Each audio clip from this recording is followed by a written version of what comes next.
Oh my gosh. It's Friday, and thank goodness for Friday. Hi, everybody. Welcome to the Don Lemon Show. I am here. You guys know when it's a little bit late, you know who it is, right? It's me. Uh-oh, I just messed something up. I don't know what I'm doing now. You know it's me, so you can blame me because I am the one that's a little bit late. We did have some technical difficulties yesterday. But today we're all good. So thank you. Happy Friday. Let me know where you are. I'm going to slow down a little bit.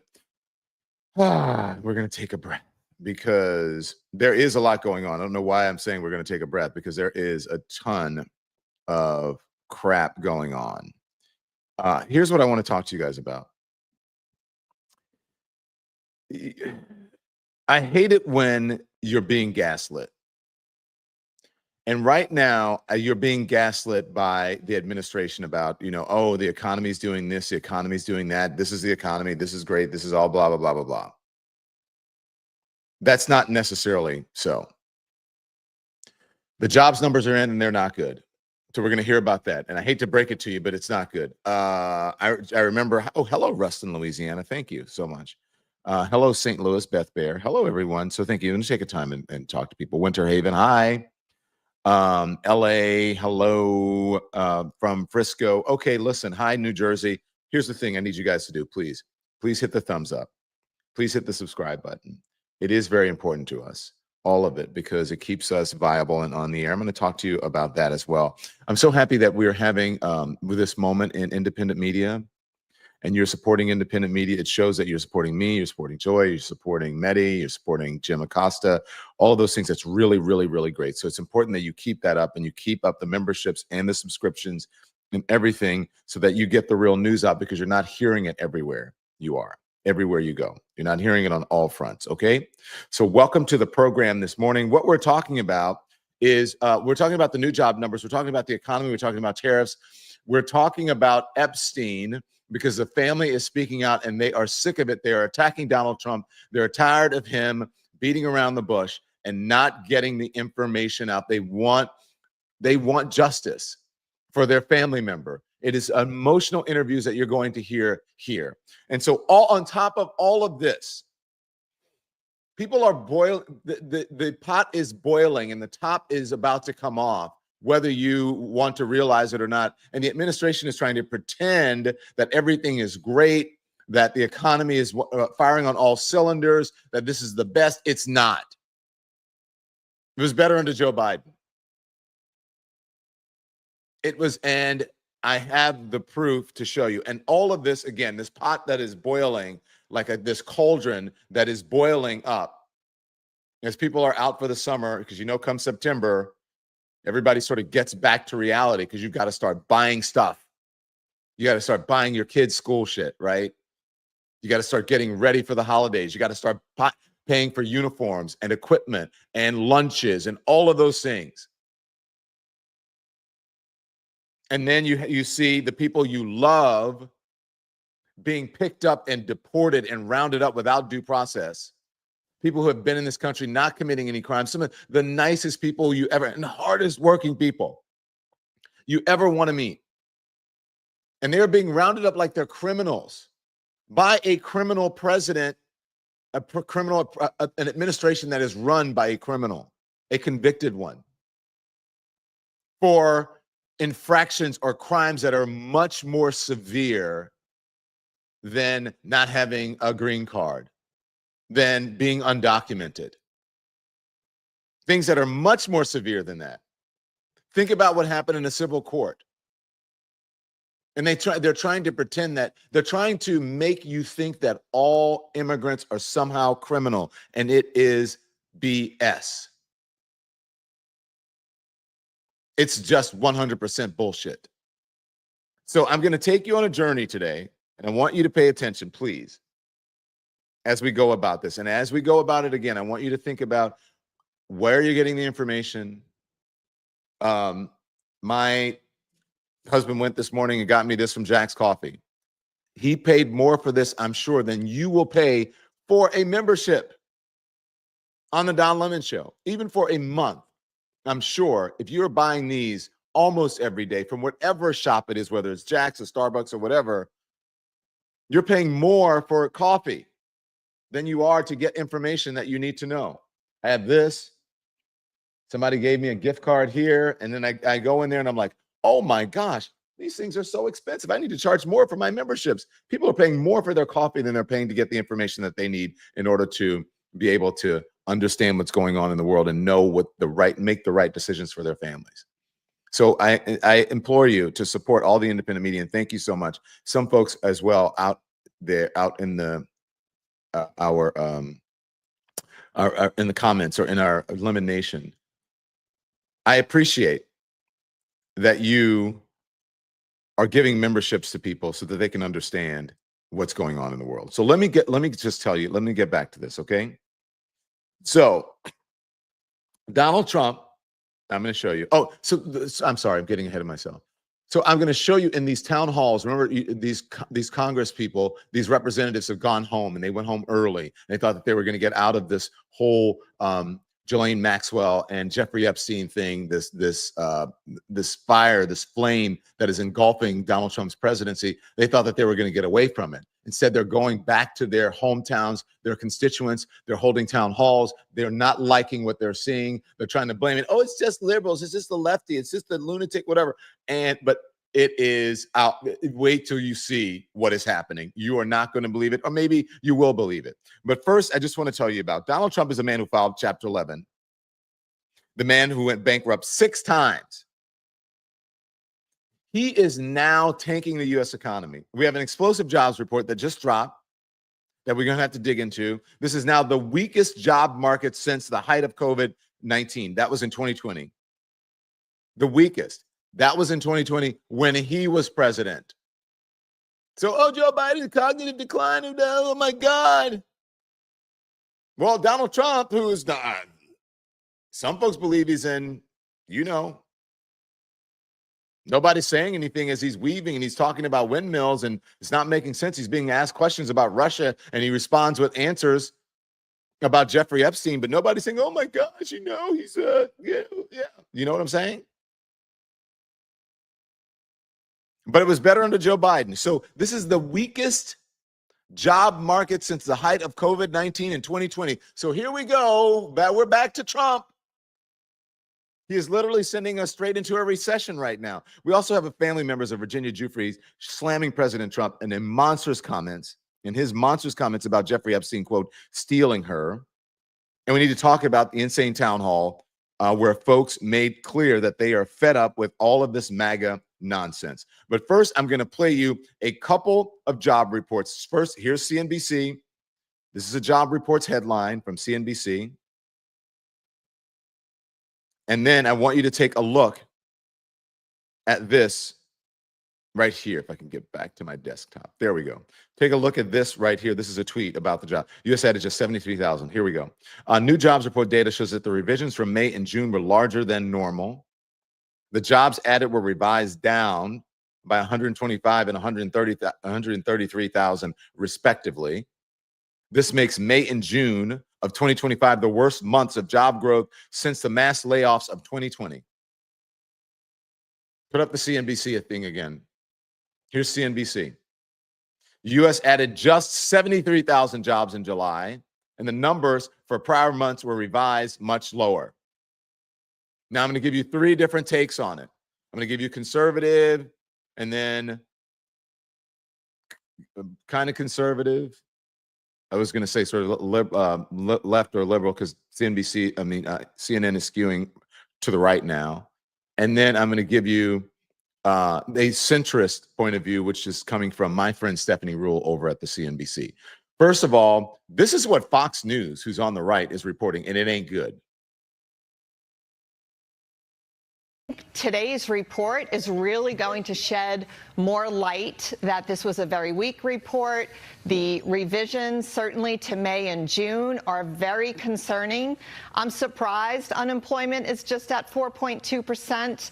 I know that, they're looking at that number, but they need to look at the whole picture. We do see a softening market. Now, there are jobs out there. I know you did ask me about that. There's still opportunities, like some of the hottest jobs, nurse practitioners, physician assistants, data scientists, analyst roles, but these are really skilled, high-level positions. These are the top occupations that are growing, and we need to get more people into these fields. They pay six figures, but a lot of those entry-level positions, Maria, are going away. So I am concerned about the labor market, that we need to get more people in trades and in skilled roles, because that's where the jobs are. Well, for sure. And I think, to discuss the healthcare, the marriage.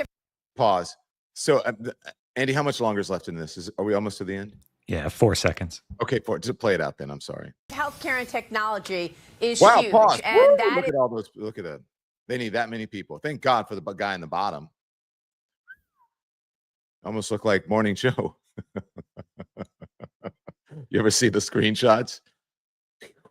Like, they couldn't find one black person for this panel. Thank goodness they got Charles Payne down there. But still, anyways, the information is wrong. Maria Bartiromo could not wait to get that off so they can have a discussion, try to spin it. Well, this, and you can't blame this, and you got to do this, and all they're blaming. Okay, so that is Fox News.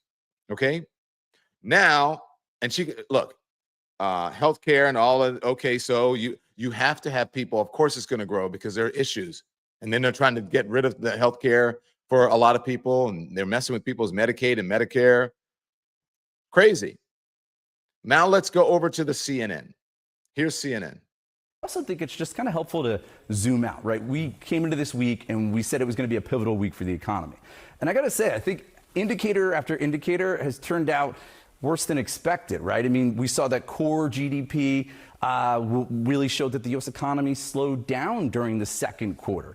Yesterday's inflation report, the Fed's go-to inflation number, that heated up, right? It was a 4-month high. We're seeing that the prices for goods have gone up, possibly because of tariffs. The Federal Reserve seems less inclined to cut interest rates, and the president continues to just spike tariffs. So you put all this together, and I do think that all of these developments are just going to increase concerns about the U.S. economy. So May and June, 2 of the lowest months of jobs growth we've seen in 5 years. Since COVID, absolutely. All right, Matt Egan, thank you. Thanks, John. Very much for that. We'll let you go dig more here because there are a lot of fascinating.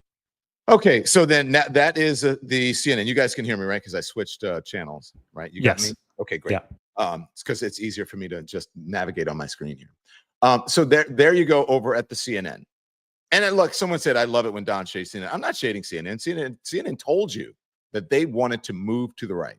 So I'm not saying anything that has not been out there. So CNN has been trying their damnedest to move. They call it, they said move to the center. That means that they thought that they were left. And so that means that they're moving to the right. And then all you have to do is look at the evidence or whatever. It's not shading. This is not disparaging. This is the truth. They have said it. The owner, the guy who owns the most stock, what is it? John Malone said, I want CNN to be more like Fox News. He said it on CNBC. So I'm not shading. I'm just telling you that's the truth. So if you're watching CNN wondering what's going on, that is what's happening. And that's why a lot of the people who were the biggest, the people who would hold Donald Trump to task without fear or favor, that's why those people were let go. Okay? Because they wanted to make room for the MAGA folks. That's simply the truth. Okay. All right. So now I want you to hear, this is my friend Stephanie Rule over at the MSNBC, and she explains it in a way that I haven't heard from anybody else.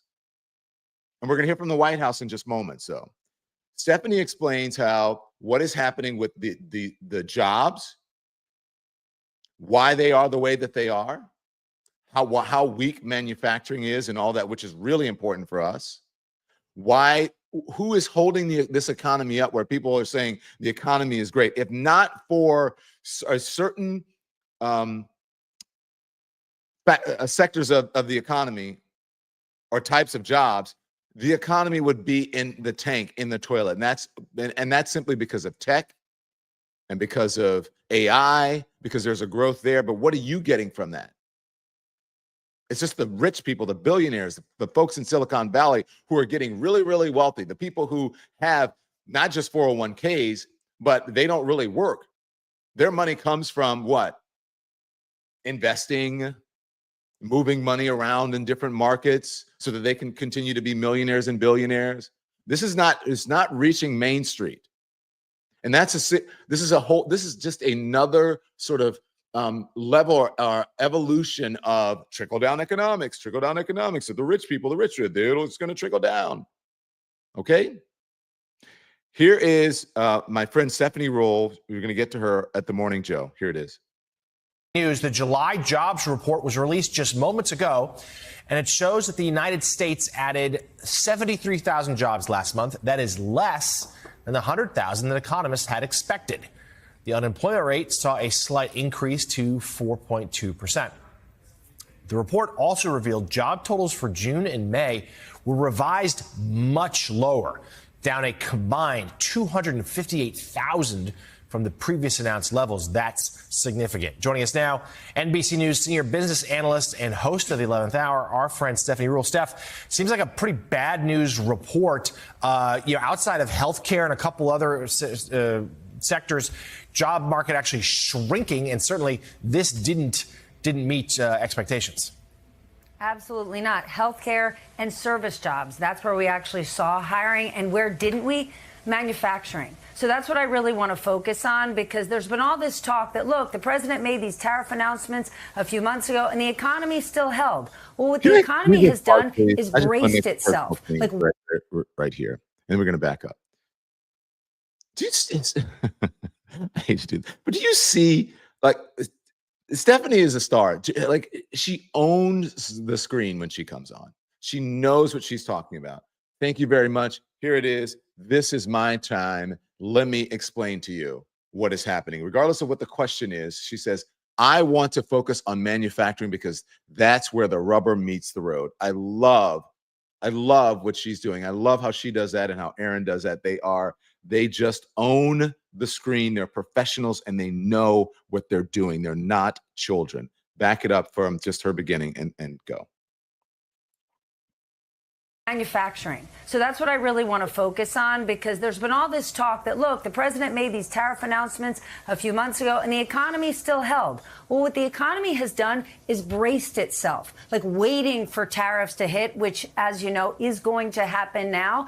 And this idea that we're going to bring back these manufacturing jobs, they're not happening. So the interesting thing is, okay, well, if the jobs picture is worsening, are we potentially going to get a rate cut, right? Could that be back on the table in September? Well, maybe if you look at the jobs picture. But the thing is, Jonathan, the main reason why we haven't and might not get that rate cut is because of these tariffs and all of the uncertainty and problems it's causing, not just for countries and economies around the world, but what the tariffs are doing is hurting the U.S. economy, U.S. companies, and eventually the U.S. consumer. And if we're looking at the jobs picture as bad as it is, and now the U.S. consumer is bracing itself for higher prices, that's not a good picture. Yeah, and on tariffs, the president announced a sweeping new set of them that will take effect next Thursday. Because then they go into a report about tariffs. Did you hear what she said? It is because of all of this uncertainty is where we are now. But if you listen to, and you're going to hear from the administration, if you listen to the administration, they're going to sell you a load of bullshit. But I want to go now. This is Stephanie Ruhle talking about Main Street. Now, let me tell you, I'm out here and I talk to people all the time. And I tell you what they're telling me. When I go to the diner in my neighborhood, the guy says, you've been here, Don, since 7 this morning, and it's 9 o'clock. I've had 3 or maybe 4 customers. I'm going to have to shut down soon. I'm running out of money. Whatever they just done with the economy is not working. I'm like, oh, okay. And he said, what? I said, well, eggs cost more than when Joe Biden. If you're running a diner, you need lots of eggs. All of these supplies, they cost more because there are tariffs on it. And people don't realize if you're in order to get things, they have to be transported. And there are tariffs on some of those things, on trucks and cars and all this stuff. It's like people don't understand. They think that the economy is heating up, but that's only because of all of the billions of dollars that's being poured into tech. You're right. Mainstream small businesses are hurting in this country. I sat with a group of people last night after this crazy storm. I don't know if they played it on. Did you guys show the storm that I was in yesterday on the show? Not. We can show it later. You can cue it up. So I go out and I speak to businesses all the time, and I'm speaking to some of the people here in my town. And they're like, oh, everybody's coming into the town. They're all happy to be because it's such a quaint little town in Long Island. It's so great. But you know what they're doing, Don? I said, what? And these are people who own businesses in the downtown. They said people are coming to town here this summer. They are walking down the sidewalks. They're taking pictures in the streets and of the town, but they are not going into the stores and buying. It's called window shopping. Do you remember when I was a kid, we didn't have much money. My grandmother would say, let's go window shopping. And we'd say, okay, so what does that mean? We would get dressed up, we'd go. We might pop into perhaps maybe, buy ups. Not even popcorn, maybe, but not even a burger thing, because my grandmother would carry it, and my mom would carry it in her purses. But we would go, oh, that's a cute dress. Maybe we can get that for school for, my sister or whatever. Oh, I like those jeans. And we would go, you guys know what window shopping is, right? People are window shopping. They're not going in and buying anything. And the small business owners are like, they're nervous. And there's a store right here in my town. And they're saying, we have too much space. We're going to have to perhaps turn our one store into two stores and make it one store smaller, make two small stores instead of one sort of medium-sized store. I'm just telling you. And you get the information from people when you're out there listening. In the comments, tell me if you know what I'm talking about, okay?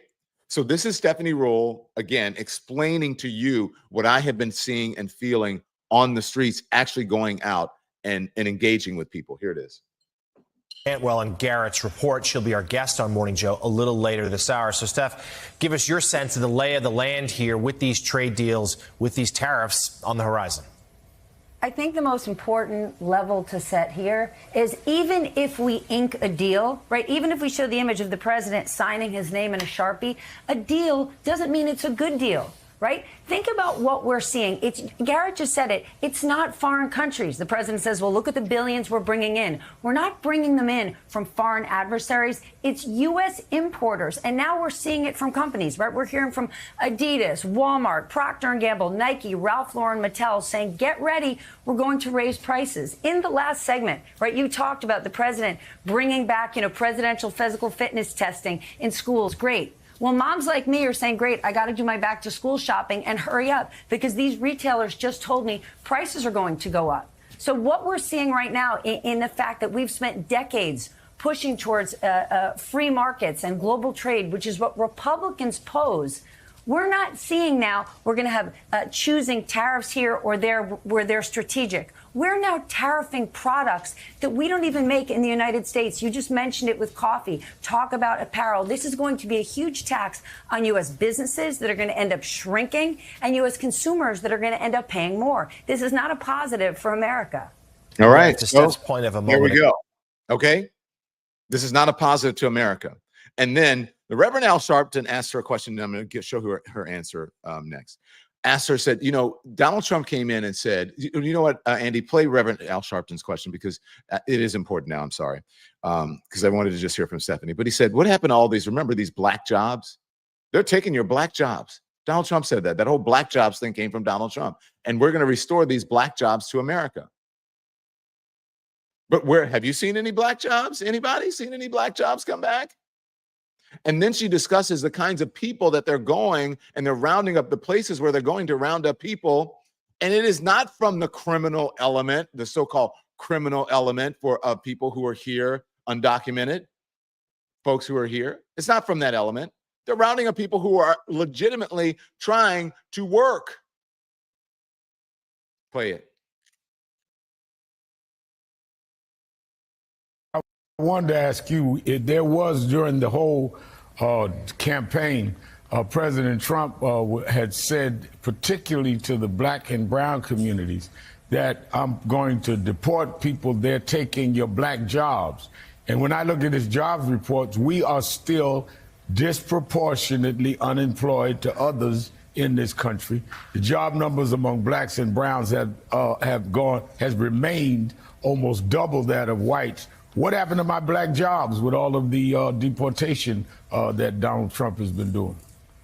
Rev, the president said he was going to bring back jobs and lower prices. That's what he was going to do day one. And those are two things we're not getting at all. We're seeing the reverse of. And as you look at mass deportations, where are they going to job sites to pull people from jobs? They're going to construction sites. They're going to the service industry. You are not seeing Americans lining up to fill jobs from people that have now been deported. This is a bad picture all around. And we have a strong, resilient economy, Rev. And people keep saying, well, you know, the market is doing really well. The reason it looks like the market is doing well, because you've got some of the biggest companies in the world. We now have trillion-dollar companies, the Metas of the world, the IBMs, that are making extraordinary amounts of money. But look under that hood at all sorts of great American companies, and they are struggling. And they're going to struggle more as the job picture gets difficult, and the tariff situation is only worsening for them. Truth bomb. And to know Thank you, Stephanie. Thank you. Do you guys understand now?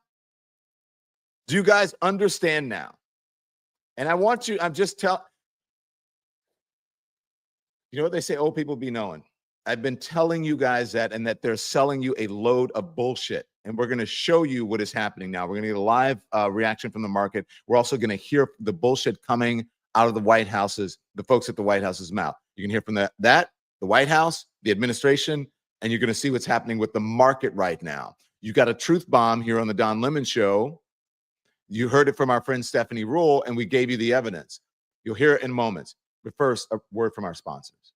Support for the Don Lemon Show today comes from Mint Mobile. You know what doesn't belong in your epic summer plans? That is getting burned by your old wireless bill. While you're planning beach trips, barbecues, and 3-day weekends, your wireless bill should be the last thing holding you back. That is why so many people are making the switch to Mint Mobile. With Mint, you get the coverage and the speed that you're used to for way less money. And for a limited time, Mint Mobile is offering 3 months of unlimited premium wireless service for just $15 a month. All plans come with high-speed data, unlimited talk and text, and run on the nation's largest 5G network. Use your own phone with any Mint Mobile plan and bring your number and all your contacts. My team has tried Mint Mobile. The quality is exactly the same as the big three carriers, reliable, crystal clear service with tons of unlimited data. So this year, skip breaking a sweat and breaking the bank. Get this new customer offer and your 3 months unlimited wireless plan for just $15 a month at mintmobile.com/DonLemon. That's mintmobile.com/DonLemon. I need to tell you there's an upfront payment of $45 that's required. That's the equivalent of $15 a month. Limited time, new customer offer for first 3 months only. Speeds may slow above 35 GB on unlimited plan. Taxes and fees are extra, so see Mint Mobile for details. Support for the Don Lemon Show today is brought to you by the Freedom from Religion Foundation. Across the U.S., politicians are pushing religion into public schools.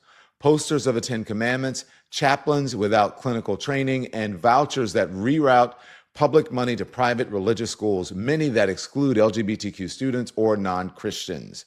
It's happening right now. The Freedom from Religion Foundation is fighting back. They're defending the First Amendment in court, in Congress, and in classrooms to protect students from religious coercion and keep public education truly public.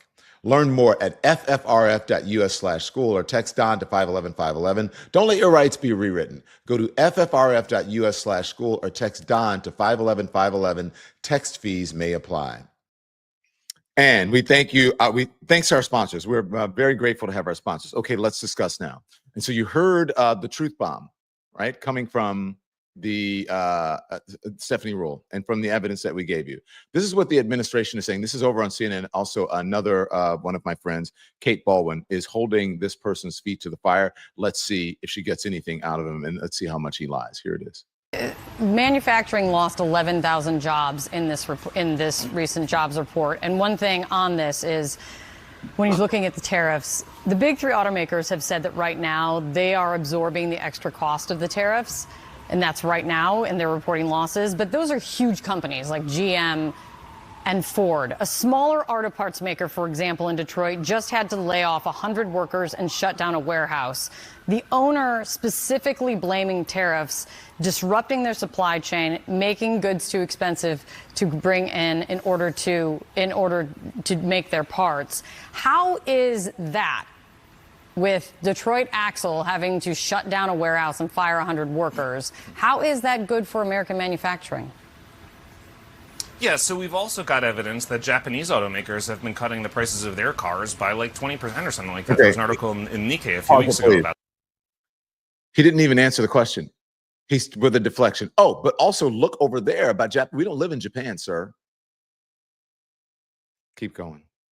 That, right? So we've got plenty of evidence that what we said would happen is going to happen. And as far as one particular parts maker in Detroit, you know, I don't know the story of that business, but it's always convenient to blame political changes when your business fails. So I don't know what to make of that particular story, but economically, as I said before, there's just zero. Did you hear how insulting that was? Did you guys hear what that is? What he said? He said it's always easy to blame political changes or whatever for your business failing. That's some deep bullshit right there. I mean, that's almost as bad as Scott Bessent the other day talking about how to get rid of something and then having to walk it back. Did you hear that? Listen to that line. I don't know if you guys caught that. It's always easy to blame political, I think he says, changes for your business failing. What the fuck? Go on. Yeah, so we've also got evidence that Japanese automakers have been cutting the prices of their cars by like 20% or something like that. There was an article in Nikkei a few weeks ago about that, right? So we've got plenty of evidence that what we said would happen is going to happen. And as far as one particular parts maker in Detroit, you know, I don't know the story of that business, but it's always convenient to blame political changes when your business fails. So I don't know what to make of that particular story, but economically, as I said before, there's just zero evidence of increased prices for consumers as a result of the tariffs. Wow. Okay. And now look at the Dow. You guys see the Dow? The Dow is down some 500 points right now because of the jobs report, because of the uncertainty with tariffs, because you have people saying it's always easy to blame political changes with your business failing. What? My business? What do you say? My business was not failing under the previous administration.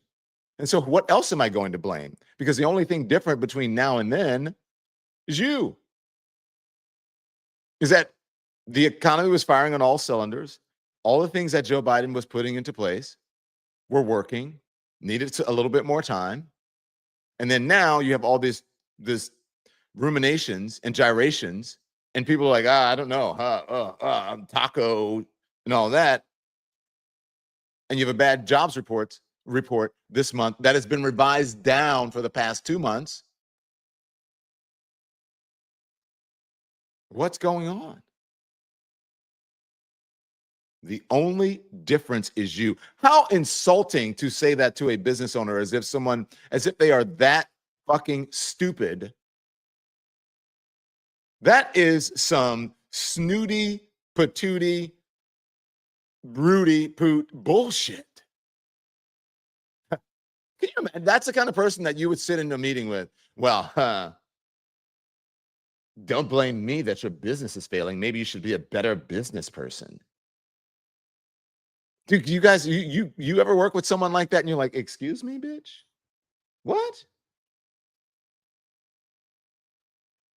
That is what's happening.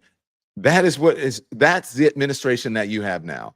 So you have all of this happening. You've got Epstein engulfing. They're trying everything they can. We're going to hear from the victim's family a little bit later. But now, and it's going to get worse now because of this, all of this is going back. It's playing out on Main Street.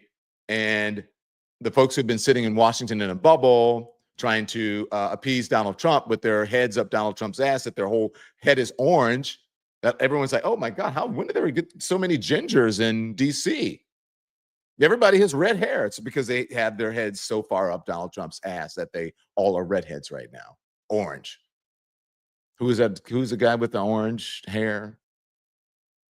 God, why can't I think of his name? You guys know the comedian I'm talking about. Who is that? What's that guy's name? That's what they look like. That guy. What's his name? Carrot Top. That's it.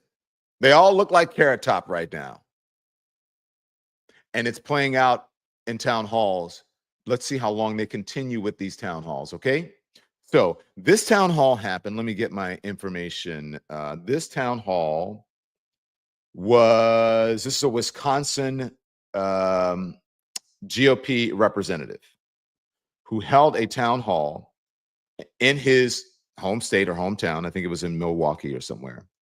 And he got an earful. Okay, it's a little bit long, but I want you to hear it. Here it is.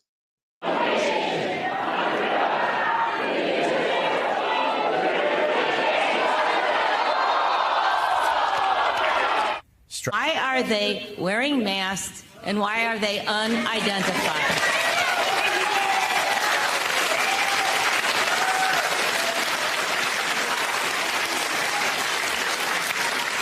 We'll probably agree to disagree on some of my answer here.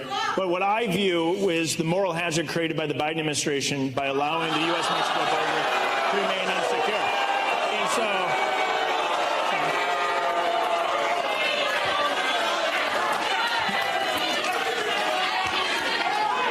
it's completely fine that we disagree. There's nothing wrong with disagreeing on the topic. President Biden had a different view than I did on the importance of securing the U.S.-Mexico border. But as millions of illegal immigrants came into the United States and there was a lack of action by the federal government, you're now seeing that action take place with the removal particularly of individuals who are in the country illegally. I am so disappointed in how you represent us as the citizens of Walworth County. Southeast Wisconsin has not been represented by you. President Trump seems to run Southeast Wisconsin through you. And all I have to ask is I will be out there working hard if you choose to run for any office. I don't think you're the right fit for us anymore. I just think it's time to go. You just don't relate to most of us anymore, and you got to know when to step down. I think it's time. There you go. Now, do you think that they're going to hold any more town halls? As I always tell you, people are not stupid. They understand what is happening in their own hometowns and in their own wallets. Like, they get it. But the thing is that sometimes you remember during Joe Biden, and I was out there, people were going on feelings like, well, I had more money in my pocket when Donald Trump was the president. The economy was better. And I would say, well, if you look at all the indicators in the economy, that's not necessarily so, at least for economically. Now, I can't tell you about your own wallet and how you're managing your money. I don't know that. But if you look at everything that we use and we have been using forever to measure the metrics of the economy, if you look at all of that, the economy is actually better under Joe Biden than it was with Donald Trump, and it is getting better. And then now, if you look at all the metrics now, it is not, those indicators are not the same. It's not the same.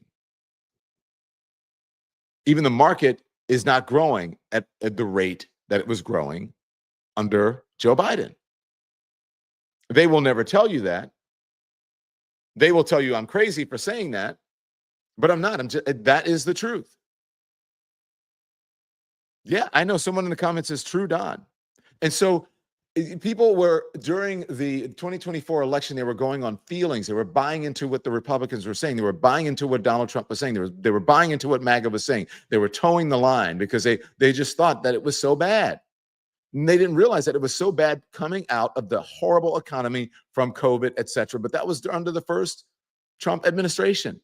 And they were losing manufacturing jobs even before COVID. And here we are again, losing manufacturing jobs. So when people say we've seen this movie before, we literally and figuratively, we have seen this movie before. And it is the same thing. You're going to be gaslighted every single time, or gaslit. My grammar teacher tells me gaslighted. So you're every single time by this administration. And so 6 months in, we're halfway through the year. Not the administration, that would be great, wouldn't it? We're halfway through the year.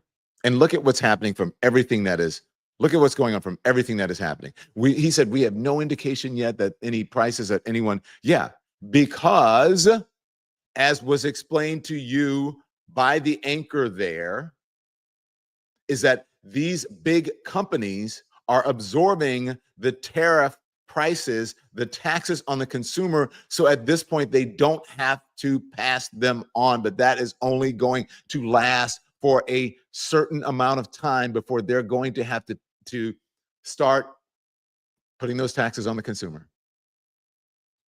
And this is not just America bringing in these extra tariffs. These are reciprocal. Both sides are playing. So it's kind of like net. It's like, okay. And look, I'm not an economist or not a person who studies or reports on the economy as an expert. That's not my field. I'm a general assignment anchor. I cover everything. I know a little bit. I know a little bit about everything. And some I know a lot. But I know I've been living on this earth for decades, and I understand that we have gone through this before, and it is all bullshit. We're going to talk more about these town halls, and you're going to hear from the victims' family who are outraged with the administration. And this is all tied together, all the chaos that is going on because this administration doesn't know what they're doing, and they're only looking out for the rich people, and they're trying to protect Donald Trump, and Donald Trump is hiding something and the administration in those files that they don't want you to see. But the victims deserve justice. First, a word from our sponsors. Support for the show comes from Magic Spoon. Let's be real. Who doesn't miss tearing into a cereal box as a kid? Magic Spoon took that childhood favorite and they gave it a grown-up glow up. We're talking 13 grams of protein, 0 grams of sugar, and just 4 net carbs per serving. Perfect for anyone watching carbs, but still craving something delicious. And the flavors, fruity, cocoa, frosted. It's like Saturday morning cartoons came back, but with macros your body will thank you for. All the old favorites are there. Don't skip the treats either. Crispy, crunchy bars with 12 grams of protein in flavors like marshmallow, chocolate, peanut butter, and dark chocolate.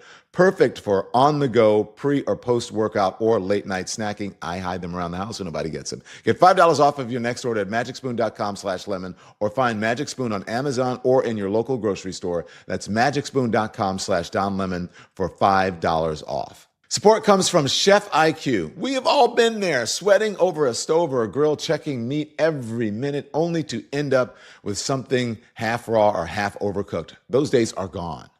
I got a Chef IQ Sense, and it is a game changer. It's like a meat thermometer, but wireless and way smarter. You enter what you're cooking into the Chef IQ Sense app, steaks, chicken, fish, and you choose exactly how you like it. The sensor monitors and predicts when your food will be done, sending an alert to your phone the moment it's ready.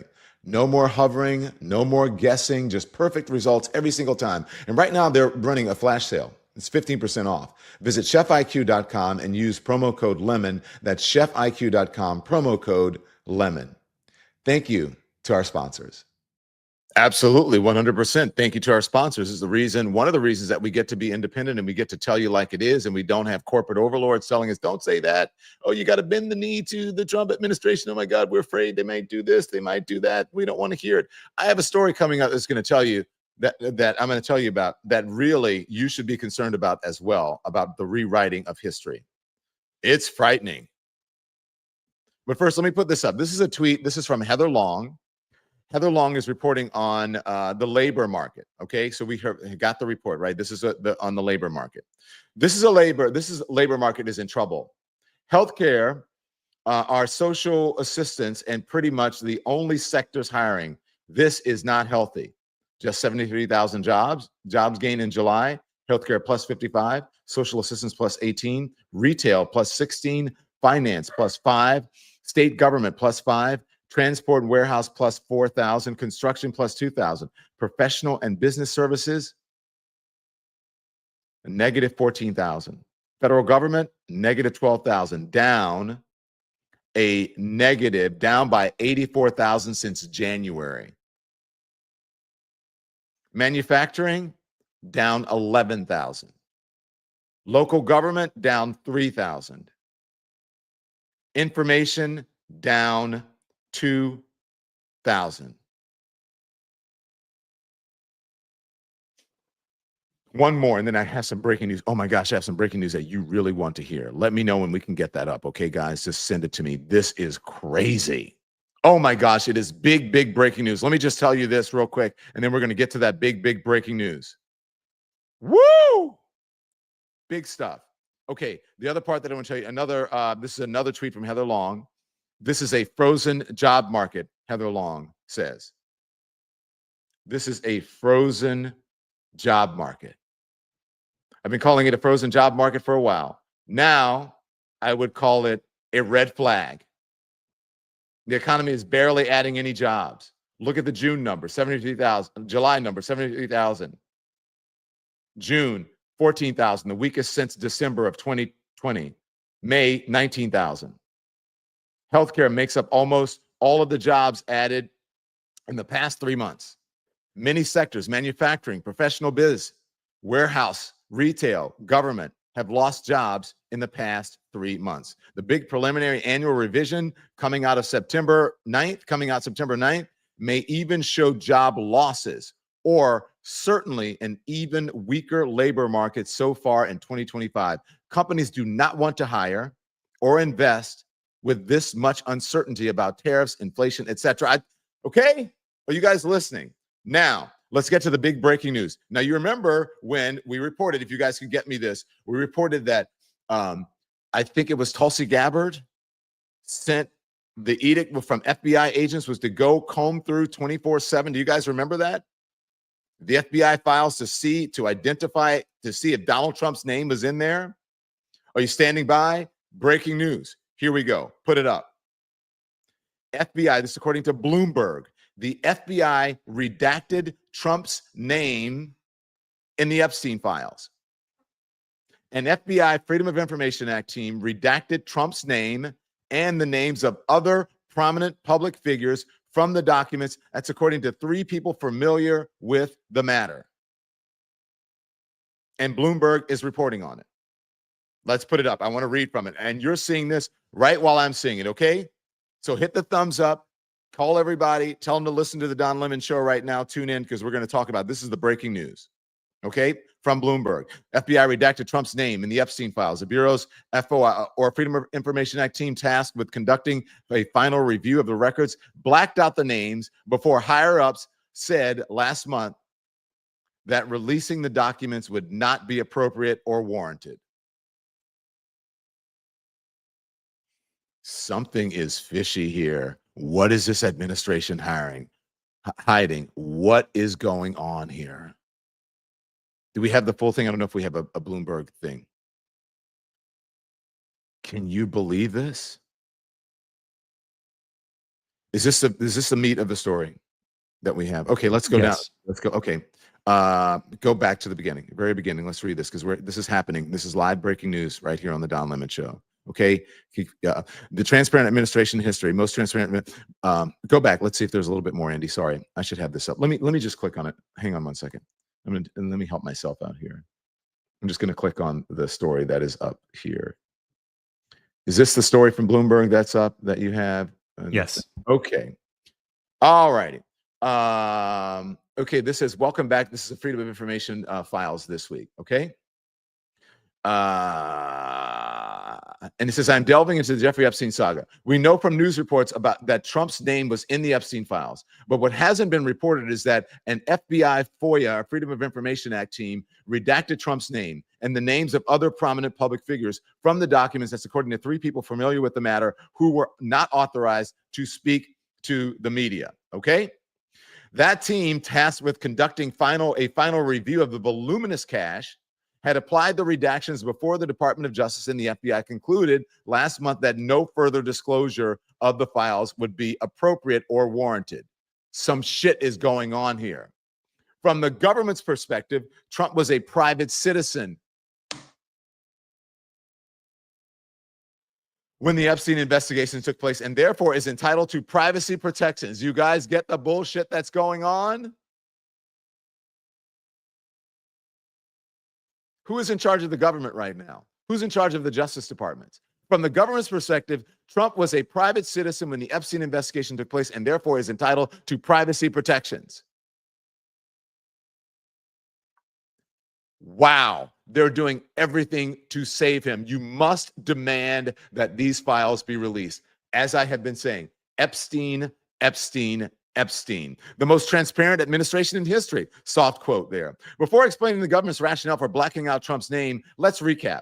Along with aliens and JFK's assassination, conspiracy theories surrounding the life and death of convicted sex offender Jeffrey Epstein have long consumed MAGA. Epstein avoided federal sex trafficking charges. I know we're probably going to get knocked off of some site because we're reporting the news. In 2008, when he agreed to plead guilty to state charges in Florida for soliciting prostitution. In July of 2019, following an investigation by the Miami Herald that also scrutinized the integrity of the government's probe, Epstein was indicted on federal charges of ST, of minors, trafficking of minors. A month later, he died by unaliving himself in his jail cell. Federal law enforcement authorities said while awaiting trial. His death led to a swirl of renewed interest among Trump supporters. We know all of that. Among Trump supporters, which recent months have verged into an obsession. Last year, while still on the campaign trail, Trump vowed to declassify material in the government's possession pertaining to Epstein. Before Pam Bondi was nominated as the Attorney General by Trump, she insisted that the public had the right to know more details about the case. If people in the report are still fighting to keep their names private, she said in Fox News last year, click on that. We may have that sound. You may be able to get the sound from there. They have no legal basis to do so unless they're a child, a victim, or a cooperating defendant. But yet the government's position is that Donald Trump was a private citizen. This is some bullshit. Something is going on. These files, the very thing that you least expect, could be the thing that's your downfall. In January, Kash Patel, the FBI director, told a Senate committee during his confirmation hearing that he would ensure the American public knows the full weight of what happened. Then on February 27th, during a highly publicized event at the White House, Bondi rolled out what the Justice Department referred to as the first phase, the release of the Epstein files. It was attended by the former Pizzagate provocateur Jack Posobiec and other far-right influencers.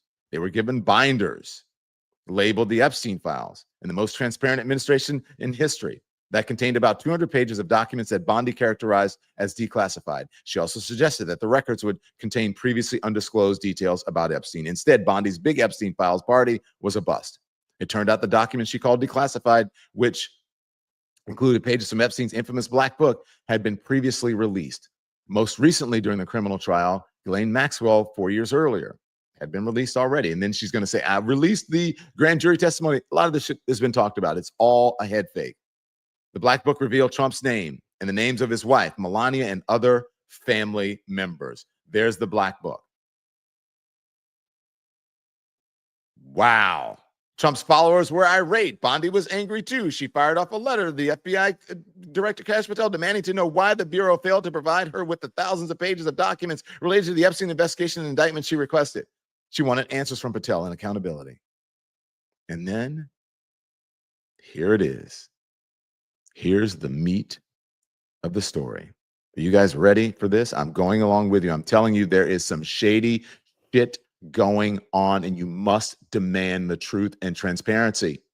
It's up to you, and it's up to us here in independent media to do it. Because the other folks are just saying, okay, yeah, no, soft peddling. We're afraid to ask, or we don't want to get fired. We got to get our merger and our acquisition. Our company bosses don't want us to talk about this. Support independent media. Subscribe, like, subscribe now. Become a member. What happened next kicked off a new phase of Epstein saga.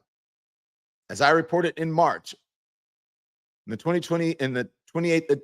March 28th edition of the FOIA files, Patel directed FBI special agents from the New York and Washington field offices to join the Bureau's FOIA employees at a sprawling central records complex in Winchester, Virginia, and another building a few miles away.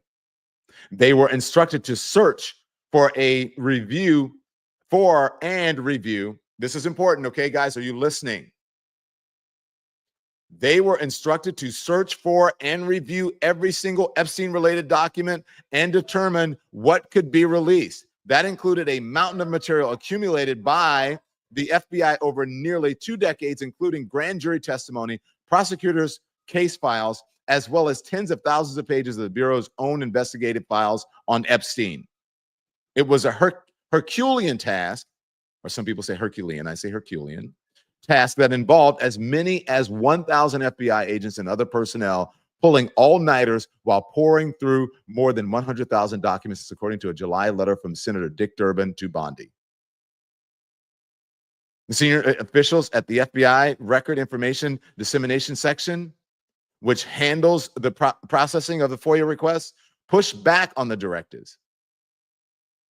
Michael Seidel, the section chief of RIDS, who works, this is a records division, at the FBI for about 14 years, while quite vocal, the 3 people familiar with the matter told me, Patel blamed him for the failure to send all the Epstein files to Bondi. Then a couple of months ago, Seidel was told that he could either retire or be fired. According to the people, he chose the former and quietly left the FBI. The people said the details related to Seidel's exit haven't been previously reported. Are you guys reading between the lines here? Are this report, these FOIA people are saying to the Trump folks and to all of the people out there who are supporting them, the administration, you're not clocking that I'm standing on business, that they are standing on business and you're not clocking. It's not clocking to you that these reporters and the American people are standing on business. And you need to continue to stand on business. The FBI employees review the records using the Freedom of Information Act as the guide was, as their guide were for deciding what information should be withheld. That alone isn't uncommon. And the FOIA Congress established 9 exemptions, blah, blah, blah, blah. We're going on to that. Deliberations, ongoing law enforcement proceedings, whatever. For example, when congressional committees were focused documents, okay, that's all stuff, blah, blah, blah, blah, blah. While reviewing the Epstein files, FBI personnel identified numerous references to Trump in the documents. The people familiar with the matter told me. I will read that again. While reviewing the Epstein files, FBI personnel identified numerous references to Trump in the documents. The people familiar with the matter told me. Dozens of other high-profile public figures also appeared. The people said the appearance of Trump's name or others in Epstein files is not evidence of a crime or even a suggestion of wrongdoing, but it's in there, and we don't know unless they release the files. In preparation for the potential public release, the documents then went to a unit of FOIA officers who applied redactions in accordance with the 9 exemptions. The people familiar with the matter said that Trump's name, along with other high-profile individuals, was blacked out because he was a private citizen when the federal investigation of Epstein was launched in 2006. Y'all.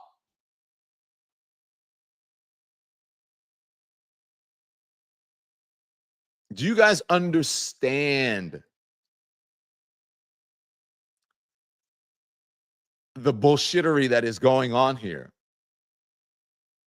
The cover-uption that is going on here. That's a new one. I'm going to call it a cover-uption. Corruption and cover-up. It's going to be my new contraction, new word. The cover-uption going on here. Wow. Wow, wow, wow. I'm just going through, they're talking about the exemptions and just going through. Okay, so then Andy, go down to the thing. And he talks about all the exemptions as it relates to Khalid Sheikh Mohammed and all that, all about the 9 exemptions. And here's the section called Gaslight. That brings us to today. After the FBI redacted the Epstein files, they were sent to Bondi. Media reports said Bondi briefed Trump at the White House in May and told him he was named in the files. And then on January 8th, the Justice Department, the FBI released an unsigned joint statement, unsigned, joint statement that said the FBI collected more than 300 gigabytes of data and physical evidence related to the Epstein investigation. However, the promises of transparency made earlier by Bondi and Patel did not materialize. While we have labored to provide the public with maximum information regarding Epstein, the statement read, it is the determination of the Department of Justice and the Federal Bureau of Investigation that no further disclosure would be appropriate or warranted. The official added that much of the information is subject to court-ordered sealing.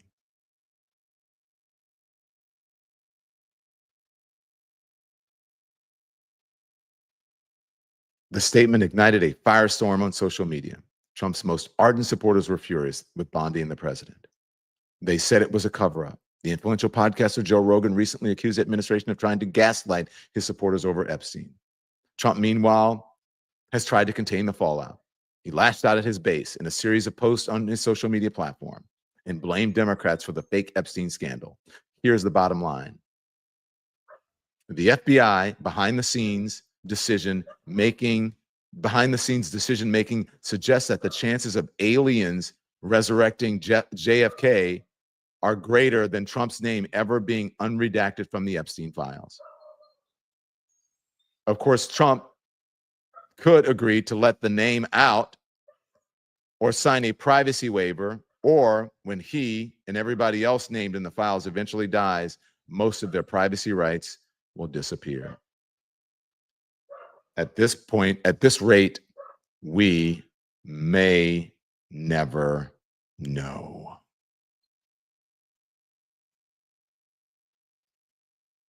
What do you guys think about that? I haven't read an article that long. This was new breaking. This was happening just as while this program is going on. Oh my gosh, guys.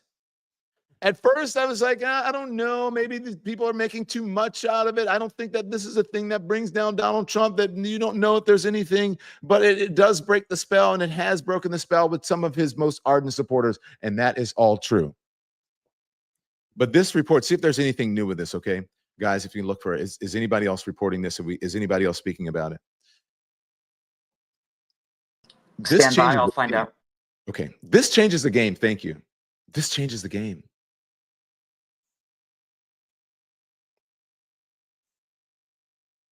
This changes the game. And this is, look, for the conspiracy theorists who have been pushing this forever, this is not going to satisfy them at all. What this is going to do is inflame and infuriate them even more. They're going to wonder, what is going on? Why is this being covered? What do you mean he was a private citizen? Okay, so now they said that the other figures are in there. They have said that they believe that Bill Clinton was in there, Alan Dershowitz, all of those people. So are they all private citizens and we will never know, and the victims' families will never know, the victims will never get justice?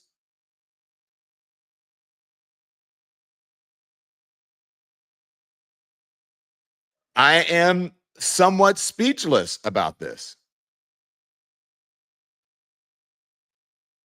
Someone says, let's have a long live today. Who said that? Let's have a long, oh, that was C. Lawson. What do you mean? A long live? You mean us on? Because I should be off by now. We have been on for not well over an hour. We've been on for just about an hour or so.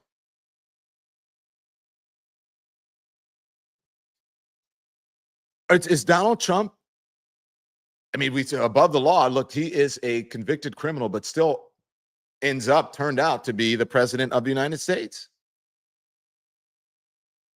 No accountability. Above the law? Occam's razor. Andy, put up just a definition of Occam's razor, but it is like the most obvious answer is usually the answer, but find me a good definition of Occam's razor, please. Because that's what's happening here. One can only come to the logical conclusion that there is something in these files that Donald Trump and his administration don't want you to see. That's the only logical conclusion. Occam's razor.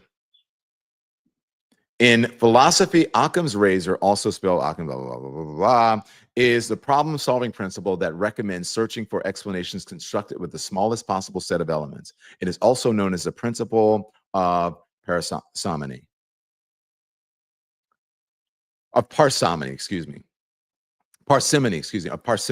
The law of parsimony, attributed to William Occam, theologian. It's frequently cited in blah, blah, blah, blah, blah, blah, which translates in blah, blah, blah, blah, blah. This is not the simplest thing or whatever. Occam's razor, there it is. As two competing theories, the simpler explanation of an entity is to be preferred. So what is the simplest explanation? Out of all of this, everything that I read you, everything that's going on, all of the, hey, release the Epstein files. I think the commanders should go back to being called I don't even know what, the Redskins. Release the Epstein files. I think the baseball team should go back to be calling the Cleveland Indians. Release the Epstein files. Do you know something's wrong with my my ankles and I have a medical condition? Release the Epstein files.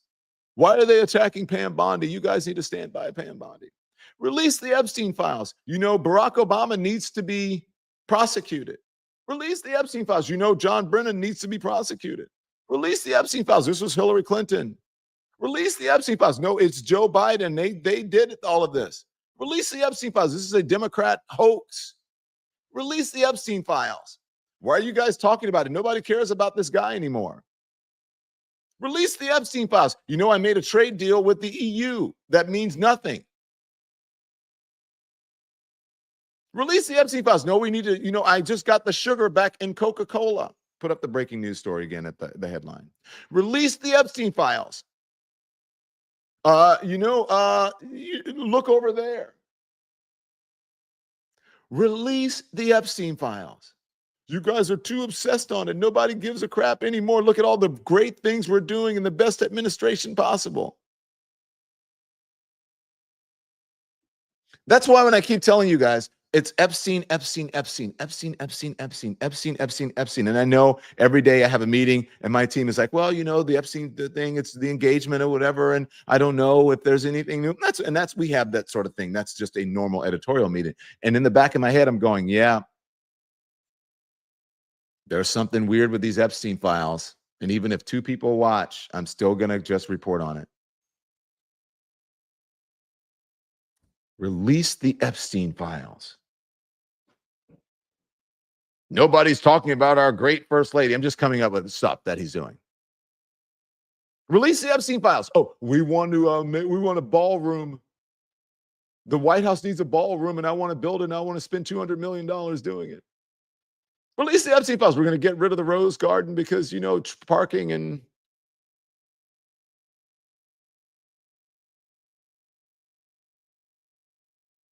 There's some shady shit going on. And you know what? The victims' families have been asking for some answers, and they deserve some answers. Now, I think we have some sound bites. Do we have sound bites that show a mash of different responses from the victims, guys? If we do, please play that one, because these folks want answers for the victims, and even one of them's loved one has died by her own hands. But sadly, that's how things like this can affect you. And then they are playing. This is Virginia Giuffre, 16 years old when she worked at Mar-a-Lago. This is according to the reports. 16 years old when she worked there.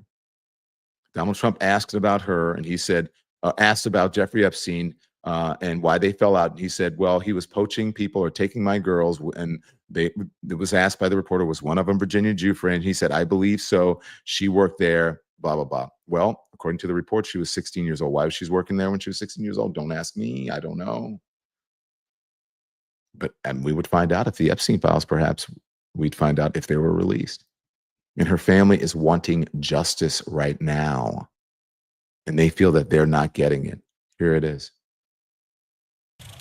Virginia Giuffre was one of Jeffrey Epstein's most vocal and visible victims. Jeffrey was a sick pedophile. Just months after her family says Giuffre died by suicide, they're speaking out after Trump said Epstein stole Giuffre from Mar-a-Lago, where she worked as a teenager. I think she worked at the spa. I think so. I think that was one of the people. Yeah. He stole her. We were shocked by it.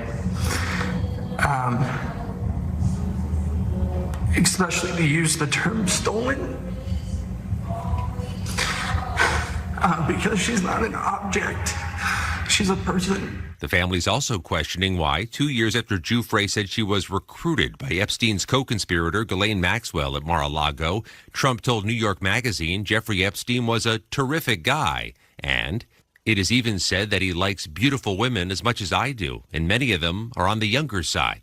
The president hasn't ruled out a pardon for Maxwell, a possibility Giuffre's family blasted.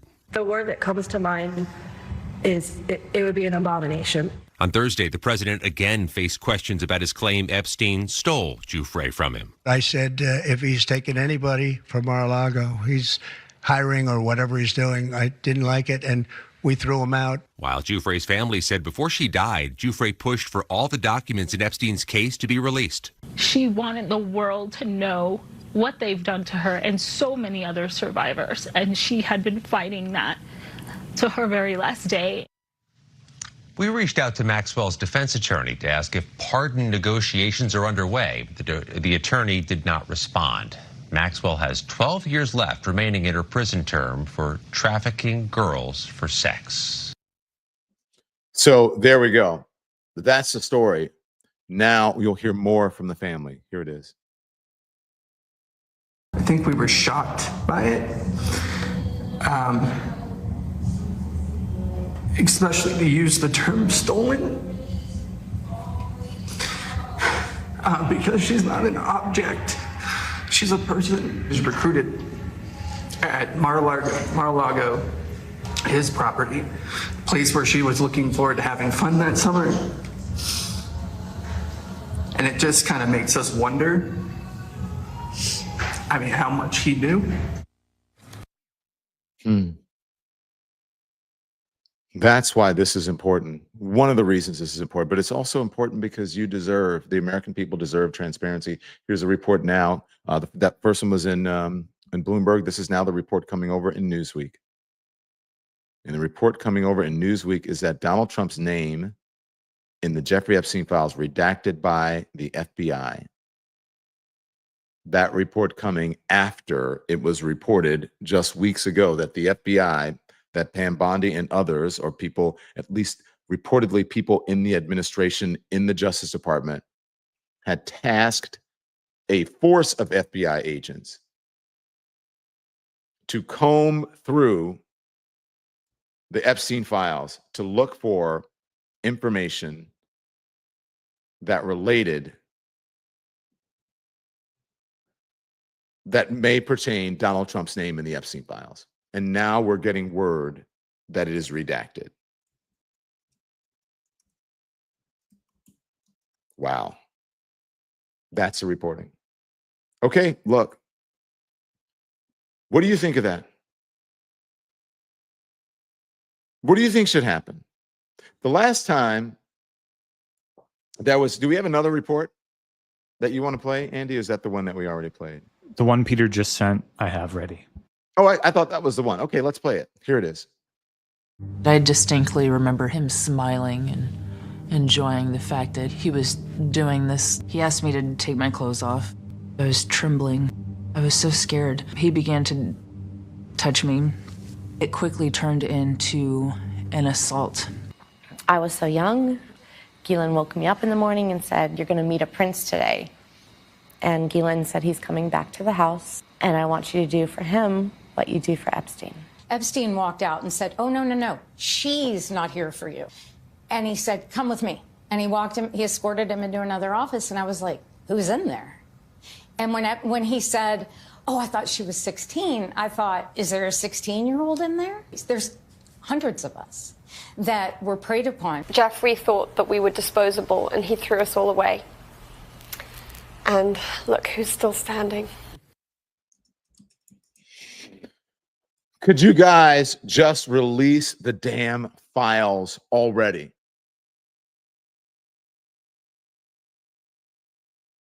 What, I mean, could you guys release the damn files already? You know why? Because the reports you think are helpful, you think that it is helpful, that you are withholding this information the same way that you thought it was helpful that you send Congress home early so that they would not have to deal with it. It is not helpful. And so I'm not going to help you out. I'm just saying it's going to be drip, drip, drip. And it was, I was young back then, but Watergate was drip, drip, drip until it wasn't. Now, we were in a different time. The Republicans weren't in a cult back then. But it was drip, drip, drip until it wasn't. And then all of a sudden, I remember watching, I was young, the President of the United States leaving office voluntarily, pushed out, peace sign on Marine One. Helicopter took him away from the White House. And then all of a sudden, Gerald Ford was the president. The vice president became the president. In this instance, if something like this happens, your president would be J.D. Vance. I'm just saying. I'm not saying it's going to, history doesn't rhyme, but it often repeats itself, it says. No, history doesn't repeat itself, but it often rhymes or something. I may have it wrong, but you guys know. Look it up and let me know. You guys know what I'm talking about.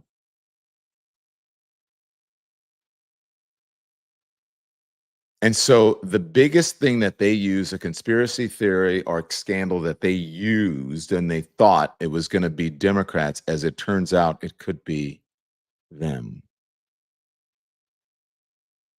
It could be the person that they have been trying to save and propping up forever.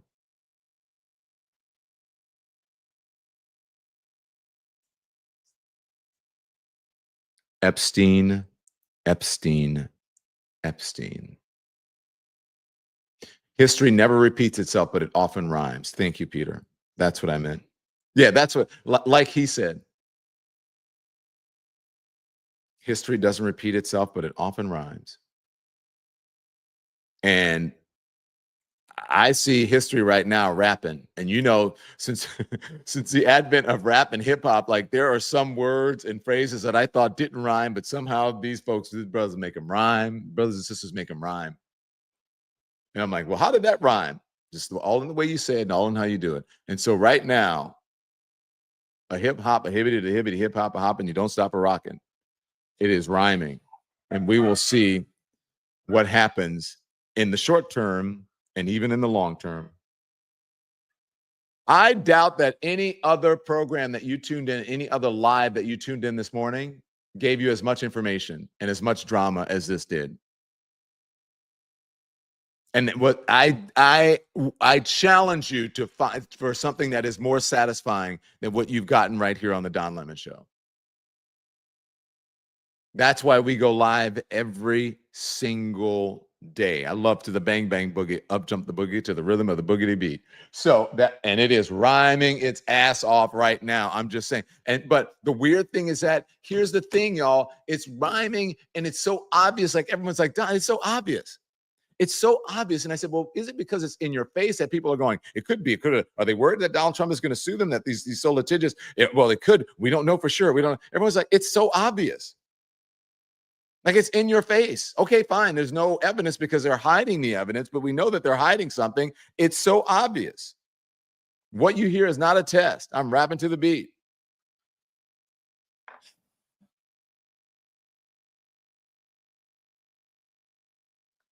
But yet here we go. Here we go.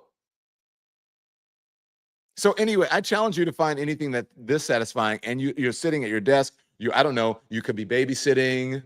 My friend told me that her babysitter, one lady stopped me and said, "Hey, Don Lemon." I said, "Yeah, I need to get a picture with you in a car." I was like, "Yes." She goes, "My nanny, every day I'm listening to you and whatever, and we got to, and she loves you." I'm like, "Okay, fine." My mom and I went to the museum yesterday, MoMA, to see the Witten exhibit. And, I got one more thing to tell you. One more thing. Don't go anywhere, okay? Please hit the thumbs up. And so this lady stopped me on the street and she said, "Oh my gosh," she goes, "I miss you on CNN, but I don't really watch cable anymore. So I'm so glad you're doing what you're doing. I love your social media posts, et cetera, et cetera, et cetera." And so thank you. And they know. Here's the thing. Okay. You remember I told you the other thing that we wanted to go do is we wanted to see the Amy Sherald show, who was the official portraiture for Michelle Obama. I told you about that, right? And then she had this controversy at the Smithsonian because they wanted her to change something or take out one of her artworks that featured a transgender woman. And she said no. And so, Donald Trump is over the National Endowment of the Arts and all that now. That's his thing, the Kennedy Center and all that. And so the Smithsonian has also taken down another artwork. And I've been reaching out to Lonnie Bunch to see if I can figure out why. And here's the report. Put it up. This is from, but also I also sent one from the Washington Post because the Washington Post was the one. That's the exclusive. They broke the story. Smithsonian removes Trump from impeachment exhibit in American History Museum. So apparently Donald Trump and the administration were pissed that he is mentioned in the American History Museum, in the Smithsonian, that he was impeached twice. He's the only president to be a person to be impeached twice. And they removed it. This is the changing of history. They are trying to rewrite history. Scroll through this. Let me just explain to you a little bit. This is a danger that we're in. That's why I keep saying report us, because the other guys, or you know what I'm saying. So just go back to show that the photograph. So that is the American history, the Smithsonian right there. And that's the exhibit that was part of it. Okay. So just scroll down a little bit and let me read the caption. The Smithsonian National Museum of American History in Washington, March 31st. Okay, so the Smithsonian National Museum of American History in July removed references to President Donald Trump's 2 impeachments from an exhibit display. A person familiar with the exhibit plans, who was not authorized to discuss them publicly, said the change came about as part of a content review that the Smithsonian agreed to undertake following pressure from the White House to remove an art museum director.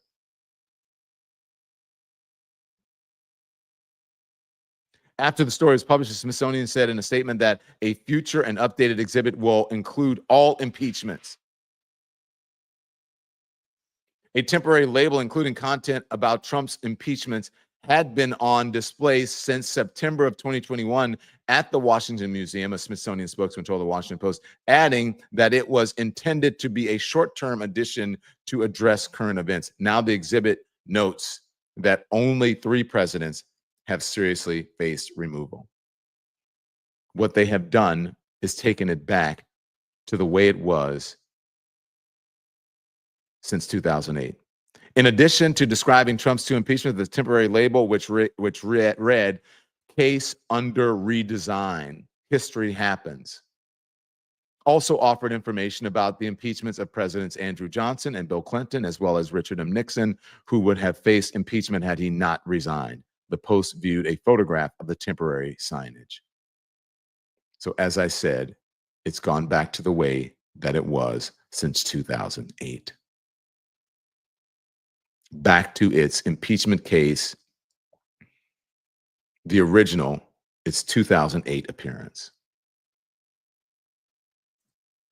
What is going on with the Smithsonian? Lonnie Bunch, what are you guys doing? First Amy Sherald, first whatever, and why are they trying to rewrite history? This is dangerous, everyone. Extremely dangerous. So that's what we have going on. And so now they're saying, hey, Donald Trump's name should be redacted because he was a private citizen then. But the Supreme Court is saying, if he's acting as a president, then he should be, then he is immune and he can't be prosecuted. So not only is he protected as a private citizen, but he's also protected as president of the United States.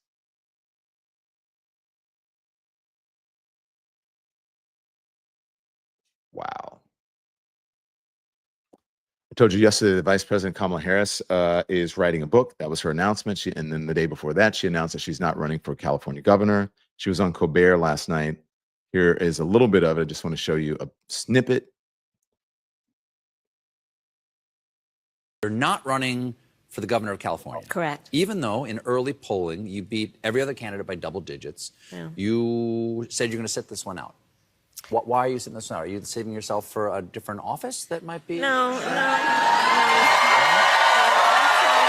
That's what everybody, obviously. I know, but honestly, obviously, people project onto no, their I hopes and understand. dreams. And honestly, that it's more perhaps basic than that. Listen, I am a devout public servant. I have spent my entire career in service of the people.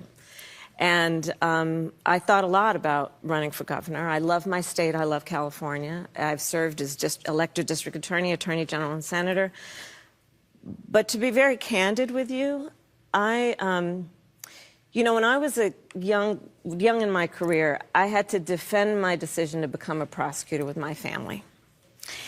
And one of the points that I made is, why is it then when we think we want to improve a system or change it, that we're always on the outside on bended knee or trying to break down the door?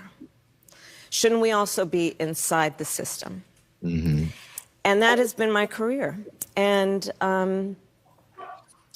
recently I made the decision that for now, I don't want to go back in the system. I think it's broken. I think there's so much, there are so many good people who are public servants, who do such good work, teachers and firefighters and police officers and nurses and scientists.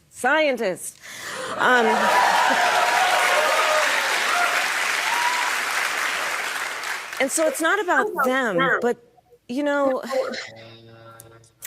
I believe, and I always believed, that as fragile as our democracy is, our systems would be strong enough to defend our most fundamental principles. And I think right now that they're not as strong as they need to be, and I just don't want to, for now, I don't want to go back in the system. I want to travel the country, I want to listen to people, I want to talk with people, and I don't want it to be transactional where I'm asking for their vote. Yeah. Well, I got to say. Thank you. Okay. Okay. So here, let me just say this. Wow. Look, you guys know I don't have to go back and retell you how I felt about the election, but that was one of the first times that I really leaned in to listen to her. And it's kind of like Hillary Clinton. Remember, after the election, you're like, wow, where was that Hillary Clinton? Kamala Harris was great in the campaign trail, but where was that Kamala Harris? And I believe it's because the people around her didn't know her, and they did not let her be her. And perhaps if they would have, we would have a different result. And so, look, so this is no shade on Kamala Harris. This is when you're inside, I was inside the system. And now you guys are like, oh my gosh, Don, you're free. I love you so much. So you understand. I understand more than you guys know. And when she said, I want to get out and talk to people and not have to beg for their vote, I go out and I've said to you what I want. When people ask me what I want, I said, I want to listen to the people. I just want to get out amongst the people. And that's what I have been doing. And understand that when she says she wants to just get out amongst the people, she doesn't want to have to beg for their vote. So anyway, that's it. All right. I love you guys. Check out our website at donlemon.com. Anything that you need about the show is up on our website at donlemon.com. If you want to get our merch, you can do that. Make sure you like and subscribe, okay?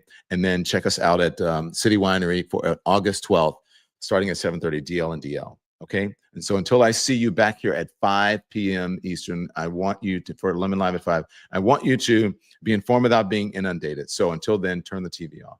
Thanks everyone for watching. Your support means the world to us. So make sure you hit the like button and you subscribe to our channel to make sure that you never ever miss a video. We're live every day, 10 a.m. Eastern time. We drop even more content at 2 p.m. Eastern and 5 p.m. Eastern. And if you want more Don Lemon Show content, we'd love for you to become a member of the Lemon community, where you will receive access to special community posts.